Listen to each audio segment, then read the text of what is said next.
Jeanette Mageo is a professor at Washington State University. She's a cultural anthropologist whose current work focuses on dreaming and the self and how identity and emotion evolve out of cultural and personal experiences. She's been published extensively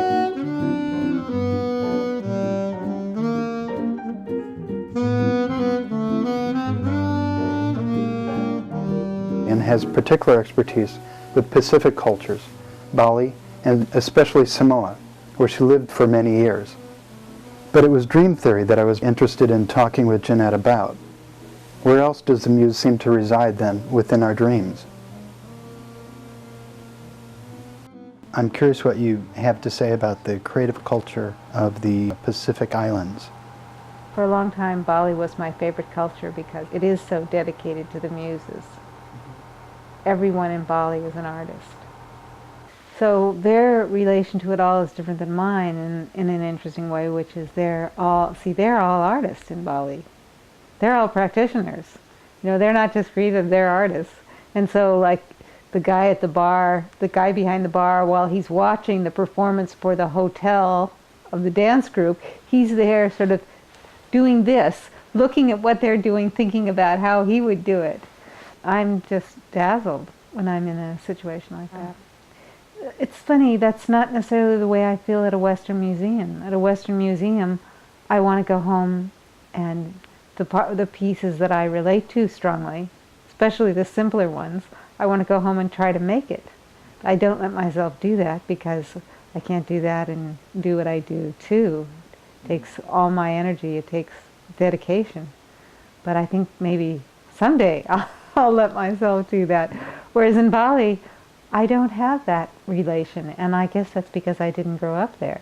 Because somehow I don't have the same, even though I really love what they do, I don't have the same embodied understanding of what they do that comes from growing up in the culture. Yeah. Or at least a related culture. And the island is sculpted from top to toe. That's awesome. Well, your specialty is dreams. It is. And in my mind, dreams are nothing but inspiration. But does that come from within or without? Well, I think they're both. I mean, there's something that I call the narrative spectrum. So you can think of dreams as kind of proto-stories, right? Composed kind of like a movie, mainly of images. The images are the center of dreams rather than the words, although there are sometimes words there, but sometimes not. I mean, like experience, it's kind of a landscape of images that you're moving through. But I think the stories and the images come from outside, and that we remake them because they don't fit our experience exactly. They're like a constricting garment of some sort that we then remake. So I don't think you can get away from or outside of a cultural, a shared reality of some sort. You're swimming in it. It's what you're swimming in, because once you're born, you're living in a cultural world, and the way you make yourself initially is by introjecting that world. But then again, as I say, there's ways it doesn't fit, it doesn't work for you. So you change it. I like that. You're always changing it.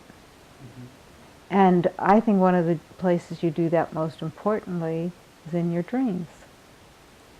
Dreams are like a story that you tell to yourself. Even in dreaming, I think we're making something. But with a lot of people, it ends there, or it never gets out of sleep, right? Enacted. Or related. Artists I've met trouble over whether the muse is rooting for them or not, leaving them dry. I think it's just a dimension of myself, right? Which is very close to the dreaming dimension of me. And for me, it's always there for me. Now that's not to say I'm not better some days than others, but it's like this stream of consciousness thing. Well, it's a moment-to-moment happening, but it's just, it just keeps on streaming until you sort of lose that consciousness. People think of dreaming as something unconscious, but I think of it as consciousness. You're awake in a dream. I mean, you may not be having a lucid dream. That's really being awake in a dream. But you still experience yourself as conscious in a dream, right? But you lose it after a while. What do you mean by lose it? You slip off into another state. It's interesting how you say that you allow yourself or not to be able to sit down and create. Well, I think creating anything takes discipline. So that means you're not creating something else. And it's not a matter of giving up something, I don't think, but it's just, well, like I say, there are certain things that we value that go pretty deep, that have to do with the culture that we've been raised in. And it's the good part of our culture. And I think sometimes we can naively trot around the world thinking that they do the wonderful thing that attracted us to the culture we're visiting to begin with, and that they also share those values that are precious to us. And I think you often find, well, yes, they do something else that's most interesting, but no, maybe they don't share those values that run so deep with us. Mm-hmm. And so, I mean, some people go to foreign places and end up being, living there.